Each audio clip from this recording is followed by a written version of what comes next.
Right. Good evening, everybody. Welcome back to another live stream. Thank you for watching and being part of all of this. Just before we get to our special guest this evening, I just want to go through the do's and don'ts, all the things that you have to be paying attention to. So if you're watching on Facebook, share, like it. If you're watching on YouTube, then share, subscribe, make sure that notification bell is hit. You can find all my other social media links below. Do make sure you follow them, especially you can see them running across there. BitChute, Odyssey, brand YouTube, they're all there. Make sure that you're following me on them, because we have to break the big tech cartels. We have to accept the fact that if we want free speech, we're gonna have to find it in other places, folks. So it's all very well to be here, but regardless, whilst you are here for the next 60 minutes, thumbs up if you like what you're saying, of what you're hearing. And if you don't, then why are you here? So thumbs up, right? Last but not least, I'd like you to, of course, remember this is all brought to you care of altnewsmedia.net, and that's where you can go, hit the donate button, drop a pound in the hat, or whatever you can afford. Right, I think that's pretty much the introductions done. So, but we have to keep reminding you about these things because, as I say, we do need to just liberate ourselves from big tech and the monopolists and scenarios that they occupy. Okay, right. Okay, it's a real pleasure to have my next guest on the channel. So without further ado, can we I'd like to introduce Niall McCrae. Yeah, and here he is. Good evening, David. And good evening to everyone tuning in. How are you? It's been, as we were saying just before we went live, it's been well, it seems actually, it has been a while actually since we spoke last. Doesn't seem like it, but so much happens, doesn't it? So yeah. It's good to see you. And sorry. It's a strange phenomenon that we're all stuck at home, and COVID time seems to go faster for some reason. That's what I find. Oh, yeah, honestly, there's not enough hours in the day. That's the and yet, isn't it? It's strange actually. That's an interesting point because in a way we've like frozen an aspect in some ways, but then in other ways there's just so much to discuss. Probably, I look back to pre-COVID times and it's sort of like a strange world. What did we talk about then? Things like Brexity things and immigration-y things and other things. Now those are all luxuries, aren't they? Really indulgent, yes. They were decadent times, weren't they? Yeah, they were. Yeah. Well, that preceded the fall of Rome, of course, and here we are in the last days. But what I really like is now you've been very busy, obviously, in your writings and your commentary, and I want to bring up talk about two of your articles actually, but I wanted to show you a picture just to start to kick off with. I just wanted to check. This is a picture of, because everyone's going back down the pub. I just wanted to check. Are you pictured in this one here? Is that you in the top left-hand corner there in the booth? I'm not sure. Hey, welcome to dystopia. Look at that. Seriously, what do you say? I mean, laughter is the right response. I don't think that was a spoof photo. I think it may have been, but who knows? In clown world, nothing you can be sure of. But I saw that image, and then of course I wanted to get to your article because that's the funny side of it. But it's not necessarily that funny. So this is a great article, folks, which you should definitely all check out. If we could just bring it up and then we'll chat about it. So this was over on Unity News with my friends over there, David and the gang. And here's another, this ain't normal, folks. Gotta tell you, doesn't matter what Morris and the gang tell you. And anyway, this is the article that you wrote, which is really good article. Why I will not be returning to the pub next week. What a grouch you are. Why aren't you going down the boozer, getting a pint? Explain yourself, if you will, please. Well, I'm very fond of the British pub and also of real ale, which is something which you can't really get in other parts of the world. And I have my local pubs that I frequent, and I feel some loyalty towards. I recognise that pubs have been a threatened species for some time. Before COVID, Yep. and wherever I go in Britain, I always inspect the taverns and take in the atmosphere. The British pub is a wonderful thing, but sadly, it's not appreciated by some segments of society. It's not appreciated so much by the younger generations, which is very sad. Mm. Younger generations are drinking less and less, and it's not just because there's a higher proportion of Muslim teetotalers. There's this kind of Yep. woke sort of puritanism about alcohol. So if you go to a pub, then you're not going to see many people in early 20s unless you go to a kind of trendy high street bar. But your local traditional pubs, they don't attract the younger people. So I've always felt that it's important for us to support this very valuable item of social capital. But in the COVID regime, pubs are not being allowed to run as pubs. They're being run as nurseries with rules, with strict discipline about Yep. who's allowed in, how many are allowed in, what you're allowed to do, and we've effectively got a naughty corner, that sort of thing. They're not the places that you used to go to for a convivial, relaxing atmosphere. The way that they've been reopened as of Monday in England, I will not go near them. I am not going to sit outside. I'm not going to see fellow drinkers all wearing masks. I'm not going to have barmaids all wearing masks. I'm not going to identify myself when I enter the premises. I'm not going to be expected to divulge my personal medical information to the pub. And there's just a whole load of reasons why the pub, as they've reopened, would not appeal to me at all. I may go back on the 17th of May when we'll be allowed to sit inside at pubs again, but I will only go to one of those very few places where there's a properly tuned in landlord who doesn't want to do any of this COVID crap. Well, three cheers for all of that. I completely agree. I think I think if we talk about just pubs for a moment, just focus on that aspect of it. I mean, you are right. Pubs are a kind of quintessential part of England. I think over here, in the Irish pubs, pretty big part of the Irish topography as well. But it is a thing. But then the NHS was the thing as well. And the government very effectively weaponized the NHS to get what they wanted.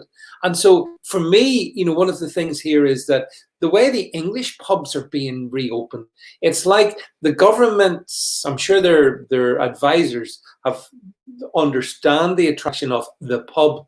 So what they do is they've created this totally dystopian pub world where you go in and actually I fall at that. Well, if I was in England, I fall at the first hurdle. I'm not giving my medical. I'm not going to have a NHS track and or test and trace app on my phone.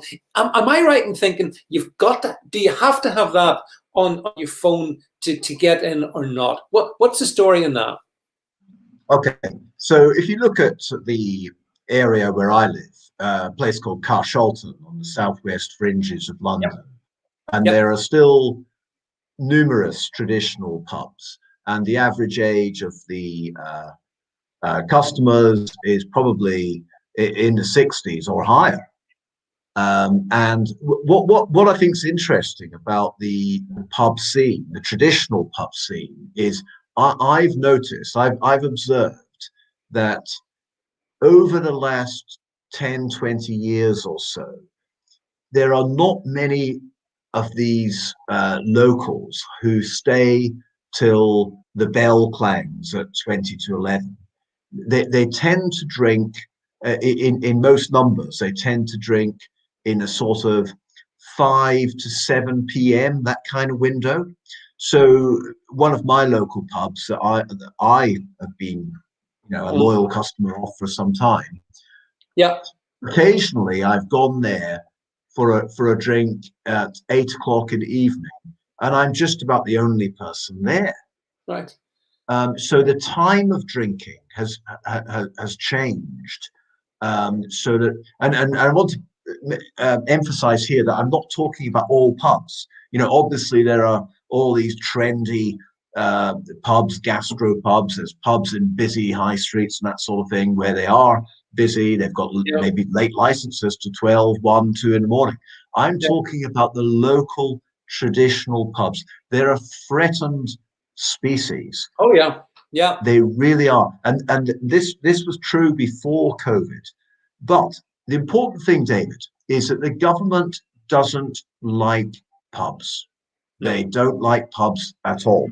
They certainly don't like pubs while this COVID tyranny is running, because the last thing they want is people getting together, having a drink, speaking some home truths, revealing to each other how absurd and how wrong they think this regime is. The stupid rules, how the satire and irreverence that's already part of British drinking culture would be on steroids. The emperor would be called out for wearing no clothes. And the government doesn't want that. Look at the efforts they put into suppressing you, David, and fellow YouTubers for spreading what they call dangerous disinformation. Well, can you imagine the amount of dangerous disinformation that would go on in the pubs at this time? They don't want it. Well, you're dead right. And actually, what one of our viewers does point out, pubs are where the revolution was planned in the US. And those are great points you're making. I mean, also, when people get a few drinks in them, they speak. My experience and literally individual, people speak freely, and that's great. And the one thing we're not allowed to. You're dead right. That's the one thing we're not allowed to do. We're not allowed to really say what we actually think about Boris and the government and all that's gone on over the past year, and the pubs, as you said. So it's a dangerous place really for the government, isn't it? But here's the thing as well. Like they've opened at the moment outside. If you got a beer garden, I know loads of pubs that don't have beer gardens. So I mean, they're shut. In fact, in Ireland, more or less, most pubs have been closed for like a year. Could you imagine what the economic damage that must be to the pubs, to their P&L? That must be devastating. A year. Doesn't matter what monies Rishi's throwing their way, through grants and stuff. They're still screwed financially, aren't they? Well, clearly, with the furlough scheme in England being extended to September, clearly they were allowing businesses to stay shut. And I think only 40% of pubs have actually opened. And my guess is that some of the ones that have opened may actually just decide to close again, because it's very hard for them to make any kind of profit and to pay their staff. I mean, it's because remember that all these rules apply, David. They might have a small rear garden area, but you've got to have the social distancing. You've got to have the one-way systems, and it's just not viable for many pubs. So I'm not surprised a lot of them are staying closed, at least until the 17th of May. Is it your expectation that on the 17th of May, they will be allowed to open indoors? No. A friend of mine, who I've got very frustrated with, because as you, David, and I'm sure many of your people tuning in tonight will know, that all kinds of good, friendly, relationships have been marred by this COVID regime, because we kind of found out things about people that we didn't know. People that you thought were liberal, or you thought were libertarian, or you thought were conservative, or you thought were in good lefties in support of the working class man and woman. No, you find that lots of people are supporting this regime. And a friend of mine, who I've been a bit disappointed with, he told me off for sending him some links to articles about the COVID regime. And he sent me a chart, and it was like a chart from primary school, the sort of thing.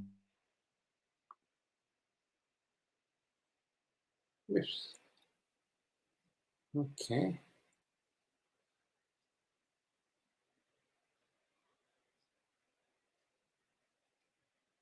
Okay, so I think we have a slight technical issue here, have we?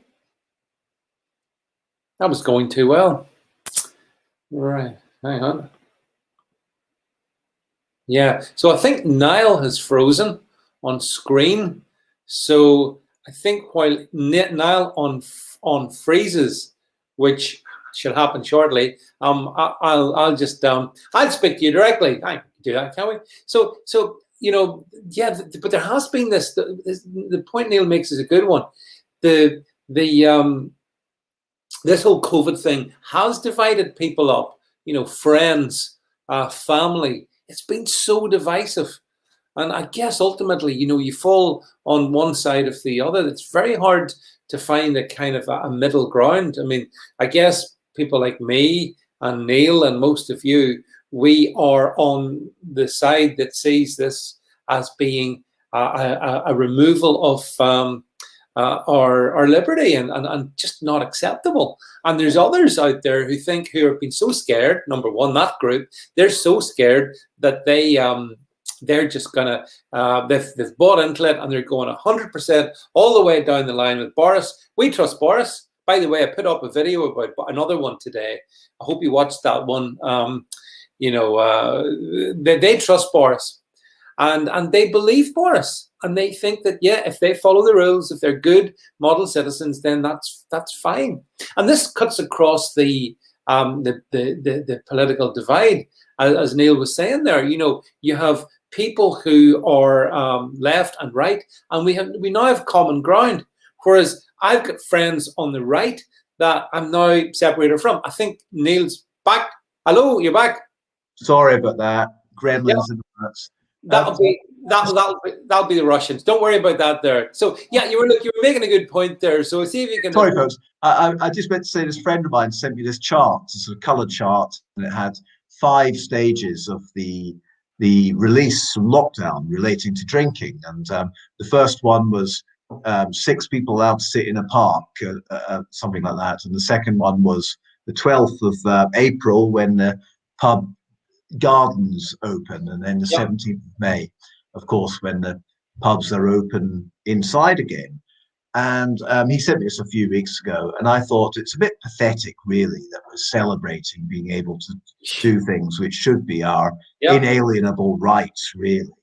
But I also thought that this guy is being duped into thinking that is still being duped, even after a year, by government promises. All along, the government has been telling us they're going to do this, and then they do that instead.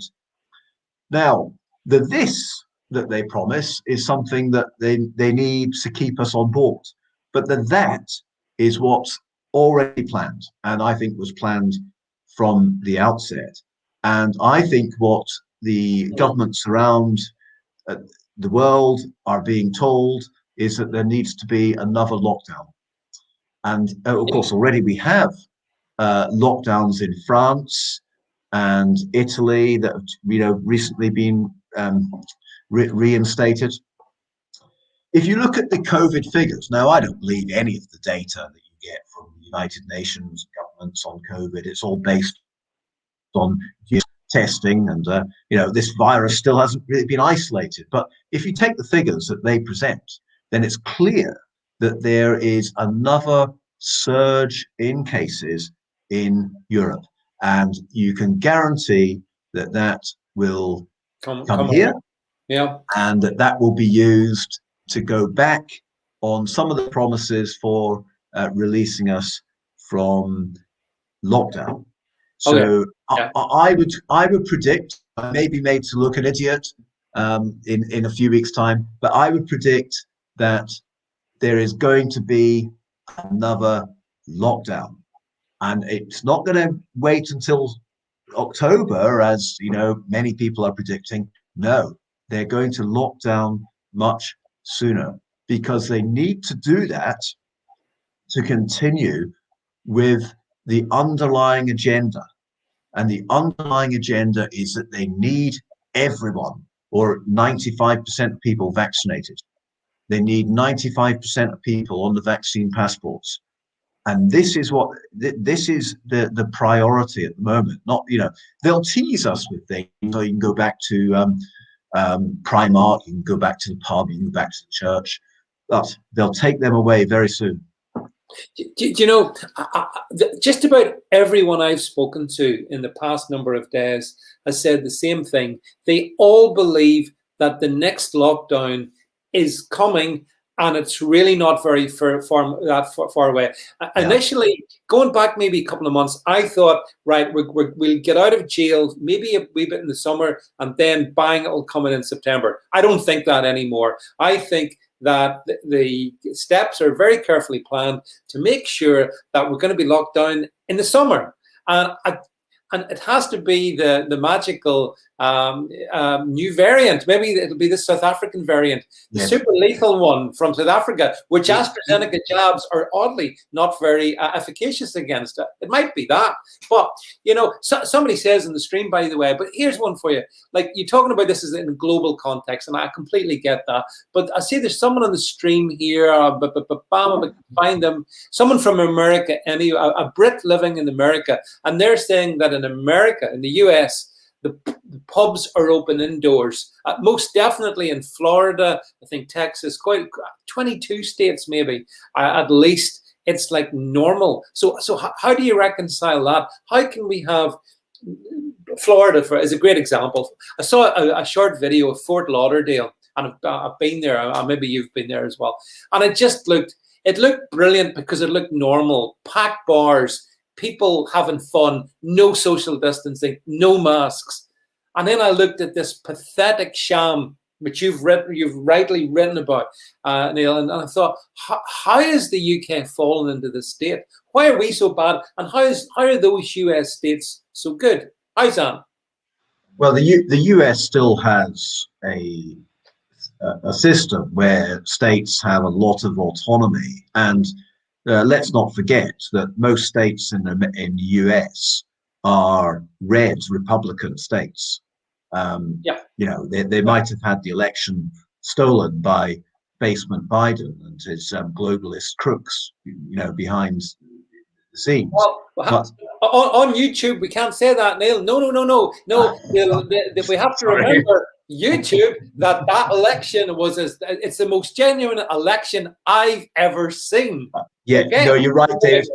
David, it was fortified. It was fortified. Yeah. Fortified. Yes, I forgot about that. So these states are very interesting, aren't they? Places like Florida, Mississippi, and Texas, Republican states, and they're doing what they want. And of course, that's an embarrassment to the deep state, who would love to just shut everything down and have people wearing 2 or 3 masks and carry this on ad infinitum. But what we're seeing instead is that we have these free states, if you like, free states in America, that things are going almost back to normal, and they have COVID incidents lower than in the states that have maintained severe lockdowns, like New York. And that's difficult to hide in America. In Europe, um, the national media in countries across Europe is being very successfully controlled by the powers that be. And take France for example. France it instituted another national lockdown a few weeks ago, and the cases have risen because this is what lockdown does. Lockdown actually provides the conditions for the virus to spread. People are not getting out, keeping healthy, out in the fresh air. They're being stuck in their flats where they're spreading it more. Lockdown is a killer, literally a killer. We, But yeah, we actually have, Neil. We've got one of our regulars. I see her on the stream here. I can bring her up. Donny girl, all the way from Hawaii. You're being watched from the Hawaiian Islands as we speak, and she says it's a blue state, but not as bad as New York because you need tourism. So actually, Donny girl. So has Hawaii opened up? She can answer this in the stream, but. Yeah, I mean, you see, but I see hope in the States. Here's the thing. I do see hope. I have to say, I hate to be so bleak on it. I don't see much hope here. I see people celebrating their captivity, celebrating. Your article was great because you've expressed what I feel, and I think a number of us feel. And a lot of them are the media anyway. Maybe it's the media. The media, the Sun, rags like the Sun and the Daily Mail, depending on the demographic they were after. Go and they were pretending it was all normal. And the only good scene I seen was, I think it was Soho in London, where clearly young people were just doing what young people do, and to hell with the regs, and they were mixing in numbers and stuff. But we have the dystopian being sold to us as normal, and it's so worrying that can happen here. Whereas if you look in Florida, it's normal. It's all normal, and that's. I think I should maybe go and live in Florida. Actually, it feels better than this country at the moment. Yeah. I've seen so many people saying that. Real patriots. People are proud of being British who no longer want to live here because it's not the country. They no longer recognize it. They no longer recognize their fellow citizens. They no longer recognize some of their friends and family members. They no longer recognize that their high streets, their pubs are, most of them still closed. And why are they here? Well, the trouble is that if you look across the English Channel to Europe, things are just as bad, if not worse, there. But there are places where there's freedom, and those places include some of those states in America, Florida, and South Dakota, for example. A few other places around the world, but not places that you would immediately want to go and up sticks, Belarus, for example. Until recently, Tanzania, but of course, Tanzania, there was the unfortunate death, shall we say, fortified death. The fortified death of John Magufuli. Fortified. Yeah. It's interesting. There's quite a few people on the stream. I mean, if there's anybody in Florida real estate wants to get in contact with me, I think I've lots of people who. But isn't it so blooming sad that, as you said, we are. Let's just be honest about this. We are the patriotic Brits. The people like yourself and me and those that follow us and whatnot. We were the full-blooded Brexiteers. We're the full-blooded. We love our country and all of these things. And now, as you say, it's become so unrecognizable.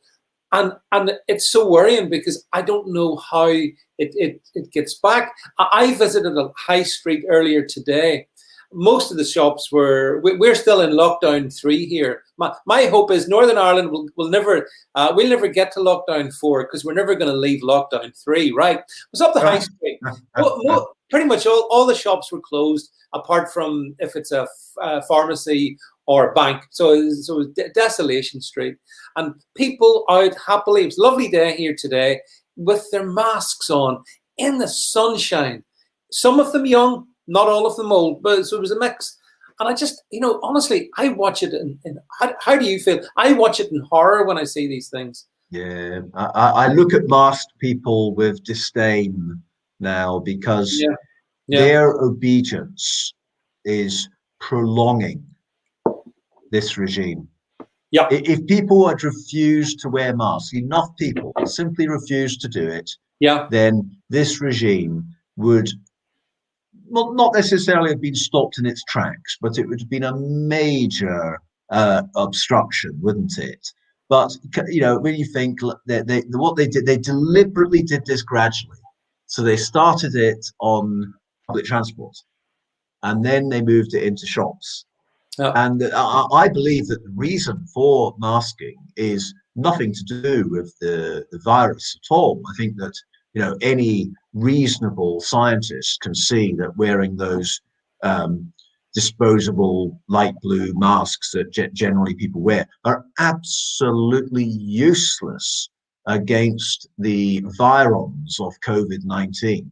Useless. It Yeah. really is like wearing a string vest to ward off mosquito bites. Yeah. And they know this. The scientific community knows this. What they'll try and argue, that the sort of scientific COVID zealots, is that they'll try and argue that it's one of a range of things that we do to reduce the risk. But they look. The reality is there's no strong evidence at all for wearing masks, and the studies have been done since then. The Danish study, for example, showing that they have almost useless. So why did they bring them in? I think they brought them in because it was a clear, visible sign of compliance. Yeah. And it's something that could be used against those who weren't compliant. Yep. I absolutely agree. It's a very visible way also to differentiate between those who will do what Boris commands and those of us who don't. It's also psychological warfare. I was in a large garden centre earlier today. I was very busy today. I was in a garden centre as well, and there must have been, oh gosh, I don't know. I think the maximum capacity because of COVID regs is about 200 or 300, something like that. I was the only one without a mask. The only one. Yes. And even though I think I'm probably reasonably strong, but for all of that, you have all these emotions going through your head. I look at the masked sheep and I think, you're responsible for the pressure I have to feel.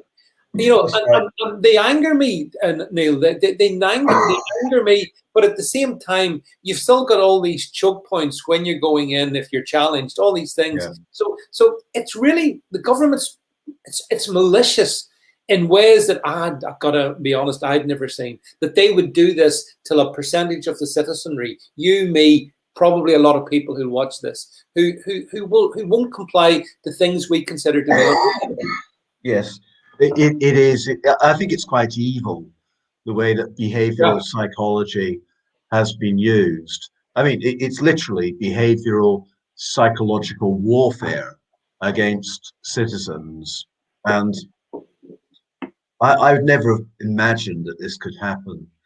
In any of the civic democracies of Europe, certainly not in Britain. It's been really disconcerting how most of the people, I would say that the opinion polls that you get from the likes of YouGov are almost certainly rigged. Yeah, 100%. Yeah. But I think it is likely that there's probably at least half of society in Britain who just think this is right, think that we believe that we have this unprecedented virus, this unprecedented public health emergency, and that we need to do all these things to look after ourselves and look after other people and look after the high priests of the NHS. Yep. Well, actually, just on this, because this kind of leads us into the second article, which I know you've co-authored. I mean, there's so many tragic aspects to this, the whole scenario of what we're being put through by government. And so this excellent article appeared, if we could just bring it up, it was on Toby's Lockdown Skeptics. entitled I've been over that one, by the way. I've been over the Humber Bridge. You call it the Bridge to Nowhere. On a slightly humorous note on the serious topic, I'm a big Grimsby Town Football Club supporter. So I have a reason. Really? Yeah. So believe it, it's one of these little factoids about me. Lifelong Grimsby Town fan. So I've been up in that neck of the woods. So I know what it's like to travel over the Bridge to Nowhere, which is very offensive to us Grimsby fans, actually. But look, pretty much is nowhere the way we're going, bottom of the league, going to oblivion at the end of this season. But on a serious note, yeah, suicides. Talk us through this one, Neil, because it's so blooming sad. Just talk us through what your article's really pushing forward. For those that don't know it, the Humber Bridge is a really magnificent structure. I think it's probably one of the it's probably the largest bridge in the UK. Is that right, David? It's massive. It's a huge journey over it. Yeah. Yeah, and when you drive over it, you feel like you're up in the sky and that there's nothing around you, because a lot of bridges are built sort of near to towns and cities. This one is just kind of seems to be in the middle of nowhere, and you go up in the sky and it's very, very high up. Yeah. And what's happened is they've closed off the pedestrian the foot part of the bridge. They've closed it off, because there's always been people that have committed suicide at the Humber Bridge. But there's been a surge in cases recently. And when there were 6 in just 1 month, so Professor Roger Watson, who wrote the article with me on Lockdown Skeptics today, he calculated that the average number of suicides since the bridge opened in 1981 is sort of 5 or 6 a year, and there were 6 in just 1 month, and there may be more than 6. That's not the total that's not a total since the beginning of the year. That was just one month. 6 known suicides, and what struck Roger, who lives in Hull, was the lack of coverage of this in the local media. And this is something which has been going on throughout this COVID tyranny, is that some terrible things are happening to people, physical and mental health. Terrible things are happening, and they are obviously caused by lockdown and the related restrictions on our ability to live our lives. People who have been, savagely economically destroyed, the social damage caused by lockdowns, it's devastating. I mean, because I mean, so what we have at the Humber Bridge is we simply have a place where there's a high enough building that people can get onto and jump off. And so now they've tried to stop people from doing that by blocking off the footpath, and cyclists now have to book in advance to cross the bridge. But when this was done, when this rule came in that you could no longer cross the Humber Bridge on foot, there was no acknowledgement that this is because of the tragic circumstances of lockdown. The Hull Daily Mail doesn't want to know. People don't want to know about any terrible adverse consequences of lockdown. The people are acting as though COVID trumps anything else. And if you're complaining about people committing suicide, just like if you complain about the possible adverse reactions of the vaccines, then you're not on board. You're in some way antisocial. You're a conspiracy theorist. But these are real lives. These are real people. This will be somebody's father, somebody's son, and in some cases women too, but it's mostly male.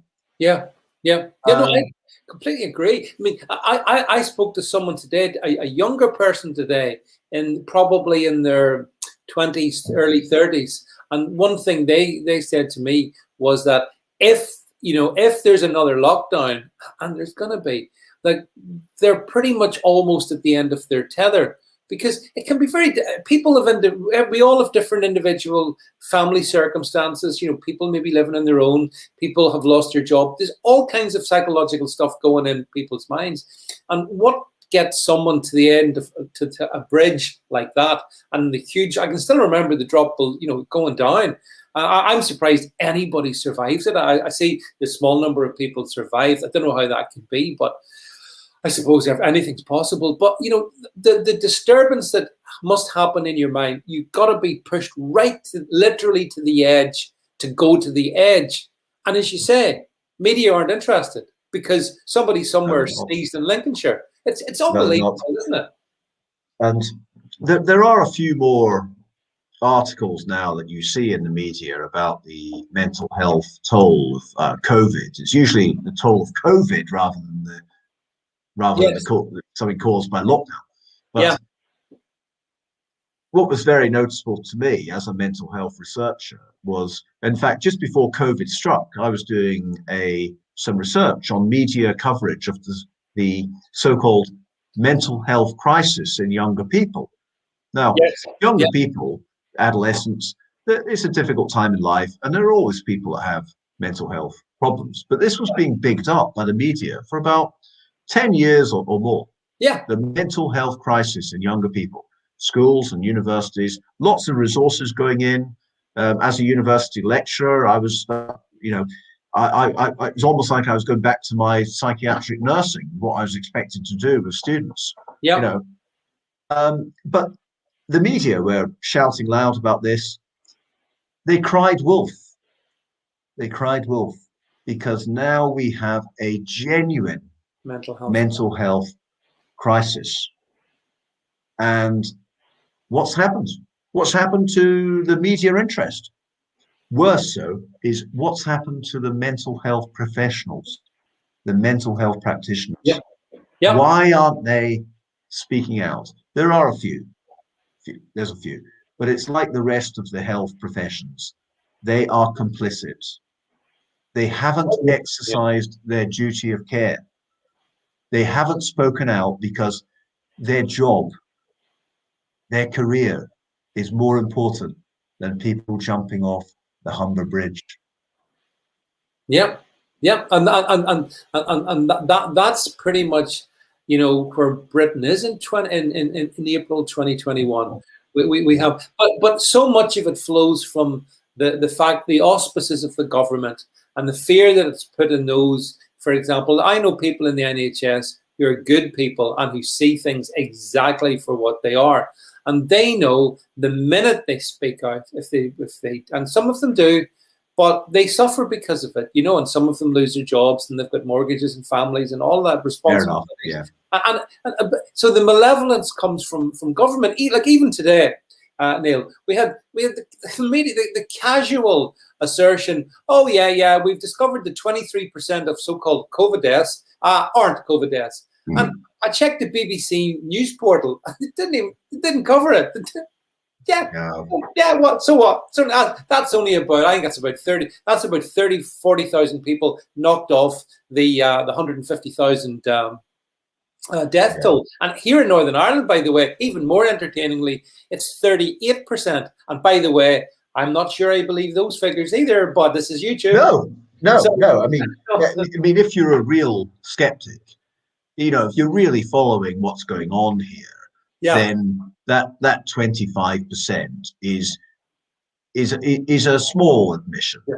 It's like, do you remember, David, last year when they cut the time period from I think it was 6 months PCR test, you anything you died of, you went down as COVID. I think it was something like 6 months, ridiculous. And they cut it down to 28 days. But even that, 28 days, I mean, you should be on your death certificate.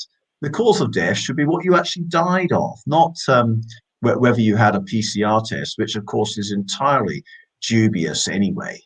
Well, and that's caused a lot of distress. I've had people speak to me, and their loved ones have died of usually cancers or heart cardiac events. But the death certificate comes along and boom, it's a COVID death. And the grief that's caused, I mean, bad enough to lose someone. And you know that, you remember your dad's dying of cancer. And then you get the death cert and, oh, COVID-19. And you're just going, what? And the medical people are not listening to you. That's just the way it is. It's shocking. It's absolutely shocking. The absolute state of this country, I never, ever thought it would be. Yes. We get to this, you know. The thing is, so, David, it's not just this country.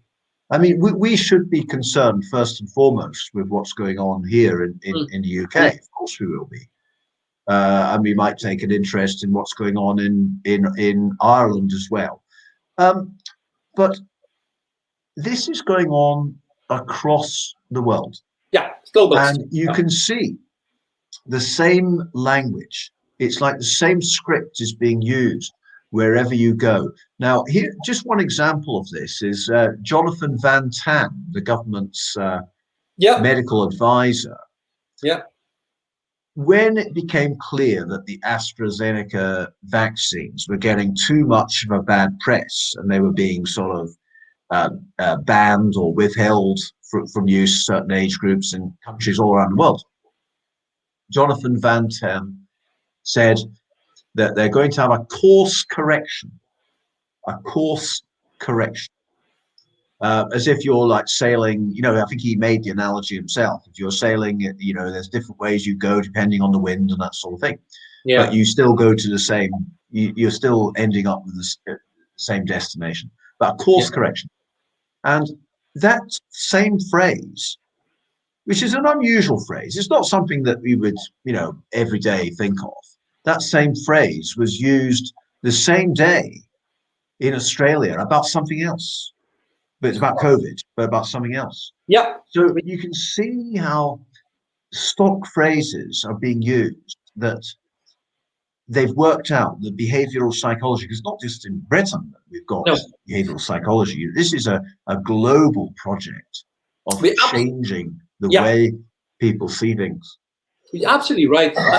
You're quite right. And there was a great example of that. In the past 24 hours, we had Boris, having spent months grooming people to take the vaccines. He suddenly declares, oh, by the way, it's lockdown that's doing the heavy lifting, not vaccines. And then, lo and behold, in the same 24-hour news cycle across the pond over in Canada, we've got Justin Trudeau saying exactly the same.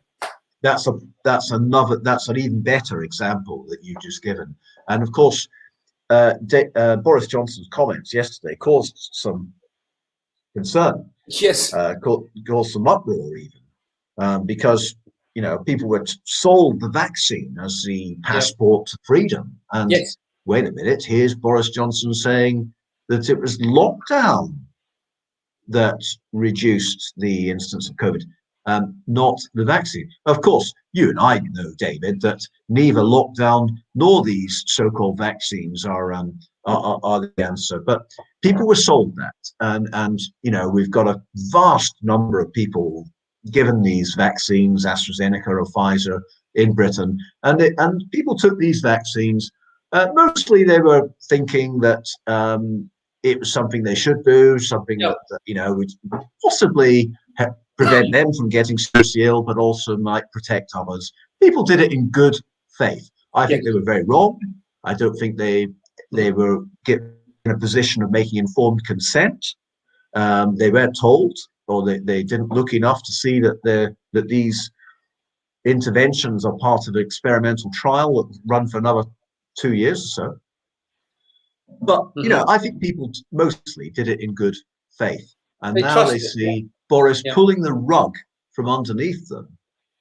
Now, what happens next? Well, what was Boris thinking when he said that? Because Boris, of course, is characterized as a buffoon, is characterized as someone who's, you know, totally unreliable and doesn't know. You don't know what's going to come out of his mouth from one day to the next. No, Boris is told what to say. Yep, he would have been told to say that. Yeah. So I think there's two things going on there. One is that they know that the vaccines don't work. Now, I'm sorry if this gets you kicked off YouTube, David, but look, the evidence is quite clear that every country that's introduced these vaccines has had a surge in COVID cases after the vaccine. Now, that could just be a short-term effect, the lowered immunity. But then they started to talk about variants again. Now, back if you remember at the end of last year, they were talking about the Kent variant, and then there was a South African variant. And That's right. Now they're talking variants again.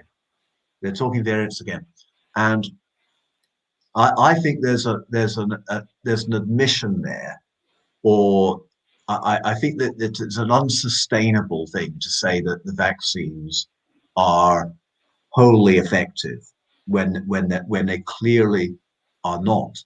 So I think that's going on. But secondly, excuse me. Secondly, I think they need another lockdown. They've got very, very far with their agenda. And why stop now? You know, well, why, when they're making such progress with the Great Reset, why stop now? But to get to the next level, Yep. they will need another lockdown.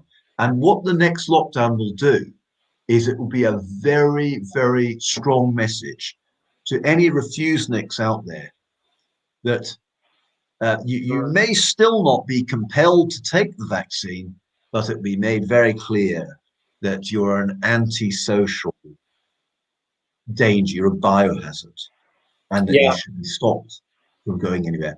And everyone else is getting locked down because of you, because of your selfishness. Yeah. I feel exactly. I think that, I mean, other people, and again, with a degree of appreciation for the fact this is YouTube, we're on amongst others.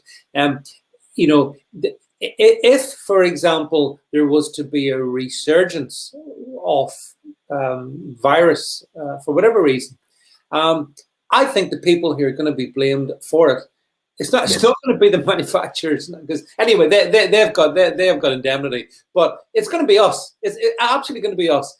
That's when the yellow stars are going to be really sewing on, whether we like it or not. That's when the restrictive practice. So they're going to give a punishment beating to the compliant, which is, I'm not sure what percentage of the population that is, but it's a big chunk of it. They're going to give them the punishment beating, and they're going to blame you and me and the people on the stream. That's right. That's exactly it. And they're going to smash more of us then. So the resistance is then going to be further reduced, isn't it? So that, well, they hope so anyway. I'm not sure, because I think at this point, if you're still on board the resistance, you're staying on board the resistance. I think. Well, might be wrong. You see, but there's all kinds of things that they can do, David. Let's be honest. I mean, it's not just about what we think. You know, we may think that this COVID regime is tyrannical and farcical and so wrong and so unethical in so many ways. We may think that, but we can still be forced to go along with it. So, you know, anyone that says, well, look, I've just been carrying on my life as normal for the last year, that's not true. They haven't been able to do things like go to pubs, for example. Now, the government could do all kinds of things. So just today, they're talking about making it compulsory for care home staff to take these experimental vaccines, which, you know, is abhorrent. You know, I mean, a lot of these staff are women of child rearing age as well. Yeah, of course they are. Yeah, these are experimental vaccines. They do not need it. If you look at the flu vaccine, that's never been mandatory. You can argue that it's a good thing for the elderly to take, but staff have never been expected. There are parts of the world, in some places in America, where staff have to take the flu vaccine. They haven't done it in the UK. Yeah, and part of the reason for that is that the flu vaccines are so ineffectual. I mean, there are some years where, it's only about 25-30% effective. Mm. And the COVID vaccines, I think the effectiveness is even less than that. They've been trying to develop a coronavirus vaccine for decades and never managed to do it. I know. So Oh, I know. Yeah. people are being forced or coerced into taking a vaccine which doesn't even work. So Chris, on the stream here, Chris Davis asked the question for me to ask you: what do you think there will be a public tipping point? Will there be a Boris poll tax moment? Do you think? And if there is, what is that? What will that be? Do you think? I've always said since the start of this, as soon as I realized that a large proportion of the public were not with us, they decided to go with the government and to believe the narrative, and so we were up against it. We were a minority from the outset. That minority has grown. There's no doubt at all that the resistance is gradually increasing. And you can see that, for example, on the comments on the Daily Mail website. Mm-hmm. So are we approaching a tipping point? Yeah. And what I've always said since the outset is that when the tipping point comes, it won't be predictable. It won't be expected. It will be like the day the Berlin Wall came down. On that very day, that wasn't predicted to happen, right?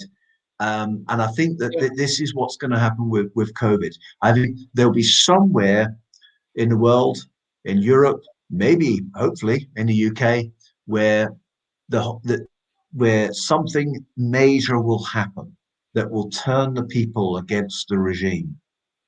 And when it happens in one big country or in some significant way somewhere, then there'll be like a domino effect. I can't say. I would love to be able to predict that, yeah, there's going to be a tipping point, next big rally, 24th of April, which hopefully would be a good one, a big one. But is that going to be the tipping point? Probably not. Probably not. But what it will be is a good, strong demonstration of how many people are not complying with the regime. Tipping points, by their nature in history, are impossible to predict. You'd have to be, you're looking into a crystal ball. I mean, I agree with you, by the way, completely. And Chris, to your question, I think it's something we won't know until it happens. I think it'll be something small as well. It might be like, for example, I don't know, you got there's a cup final, I think, where the government's letting in 2,000 fans into, 100,000 capacity Wembley. Maybe that'll piss off people so much. Maybe it'll be something like that, or maybe, I don't know what it will be, but you're right. Tipping point, but there can be that tipping point in history. So you're dead right in that, and maybe that's the hope that we have. Those of us who are resistant. Yeah. The other hope, I see it in social media as well. I do see a lot of the normies, so to speak, the people, the normies in the middle, and you can see some of them begin to move a bit more to our side, fundamentally because they're being betrayed time and time again, as we've discussed, by government. And eventually, for some of them, they do think there's something wrong here. Another damn good reason why they don't want people going to the pub, by the way, as we said at the beginning of tonight, because you would have conversations like this, like you and I are having, and like the guys in the stream, these are the conversations that must not happen. I mean, just going back to your caller's question. Yeah. While I can't predict when the tipping point will be, I'm sure it will happen. I'm absolutely sure it will happen. I think this regime will eventually collapse. And when it collapses, it will collapse suddenly. And what needs to happen is that the perpetrators of these crimes against humanity Yep. need to be rounded up as soon as possible. If you look at what happened in Germany after the Second World Yeah. War, 48. you Yeah. know, Yeah. Germany had the shame of what happened under the Nazis. But what gave them closure, some amount of closure at least, was that we had the Nuremberg trial. Mm-hmm. And the main instigators of this tyranny were severely punished.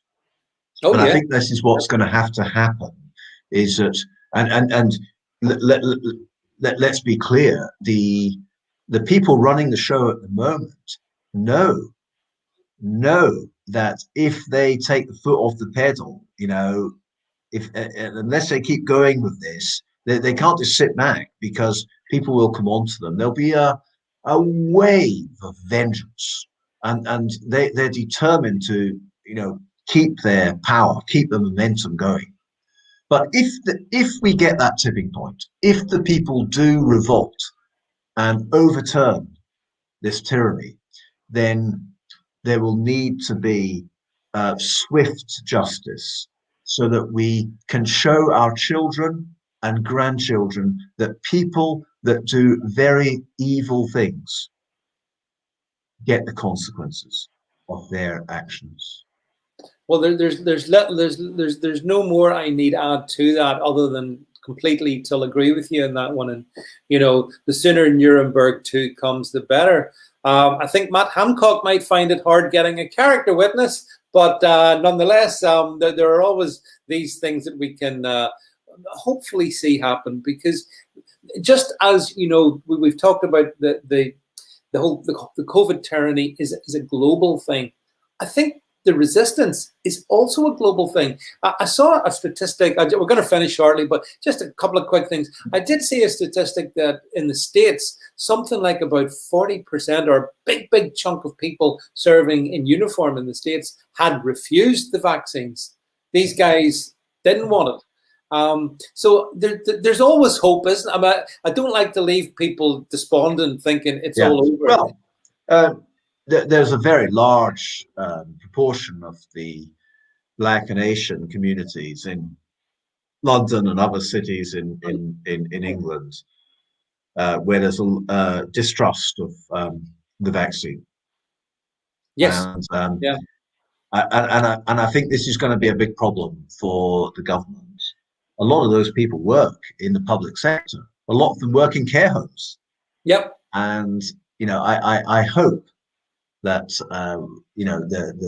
our Black and Asians fellow citizens can persist with their distrust, because they've got every right, every justification to distrust the government. I just feel very sad that so many British people have just abandoned all their critical faculties, including some highly intelligent people who just seem to have I mean, I know someone who believes that the 9/11 Twin Towers thing was an inside job, right? Okay, it's a kind of conspiracy theory. Some people believe in it. He believes that, but he can't see that the government is up to anything with COVID. And I know that this is something which is very typical. People around the country just scratching their heads at friends that they thought who were very questioning just seem to be lapping this up. Final question. We wrap up after this one. Do you think that the more media, mainstream media, people have been consuming sitting at home on furlough or otherwise, do you think that that's been a big factor, Niall, in getting them to this point of like robotic-like obedience to the regime? Yes. Well, you go back to agenda, the agenda. Sorry, not the agenda. The event 201. Event 201. Yep. Yep. Where they modelled a global, pandemic, which actually happened a couple of months later. And one of the main things that they said would have to be done is that the governments would need to take control of the media, and that this would be vital, because otherwise you would have all kinds of dangerous disinformation. And that a recognition also at Event 201 that the media is not just the traditional, the sort of legacy Media, outlets, the yeah, newspapers and the yeah, broadcasters. A lot of the media now is online, shows such as this. These would need to be controlled to stop. And this is exactly what's been going on. So there's been two main things, main kind of strategies. One is the legacy media have been bought. 100%. Yep. Yeah, they've been bought, and you know there's blatant sort of advertising stuff by the government that pays for them, but they're being told what to say. Editors are effectively under something akin to a D notice. They're told that this is what you must write. You must not deviate from this path. So that's going on. The second thing that's going on is, as we know, this is a global thing. It's not just UK, and the global big tech companies are increasingly exercising censorship on anything which threatens the narrative. So these two things have been going on, and they were planned. You know, back in Event 201, that desktop exercise, I think it was in New York where it was done, the World Economic Forum that organized it. This was all planned. That this was massively important to the strategy. If you want to change people's behavior, get the media to do it. Well, yeah, and I think, you know, that on that note, we finish it. So two big points out of this one, I think. Number one, let's hope we hit a tipping point. Let's hope that people, in whichever way it'll happen, do kind of see exactly what we see. And failing that, I think we will next be convening in Florida, Fort Lauderdale, some nice bars along the front there. We could go there. Yeah. So it's got to be there's got to be hope and optimism, I think, as well as a sense of understanding where we are. Look, it's been a real pleasure to have you on the stream again, and it'll not be. Hopefully you'll come back, and it won't just be quite as long, because things are moving apace. And as you say, here we are in April. I don't know how we're going to get to the summer. There's going to be stuff happen, 100% guaranteed. And I hope, Niall, you come back and join us, and we can chat about whatever that is. And, you know, whenever... It's been, in some ways, despite all the awful things that's been going on, it's been a very positive time as well. We've built networks of people that we realize that think the same way as us. And we're all doing our own bit, you know, whether it's you running your show, David, you know, me writing articles, the people tuning in tonight, everyone's doing their bit in their own way. And that's all we can do. Just keep chipping away. And we will be able to proudly say in 10, 20 years time or more, we'll be able to say, Daddy, what did you do in the war? Yeah. And we can say that we were freedom fighters. Well, yeah, and on that positive note, thank you very much for being on the stream. Thank you, David. Thank you all very much for your comments. Thanks for the super chat, and look forward to seeing you all on Friday evening, 8 p.m, when Alana Mercer is back to me. And on Friday night, we're going to talk about, drumroll, vaccine passports, particularly with an American perspective. I think you'll find it very interesting. So anyway, that's it for me, and catch up with you folks real soon. Thanks very much. Thank you, Niall, for being here. Cheers. Bye, everyone. Bye all. See you then. Bye all. Bye all.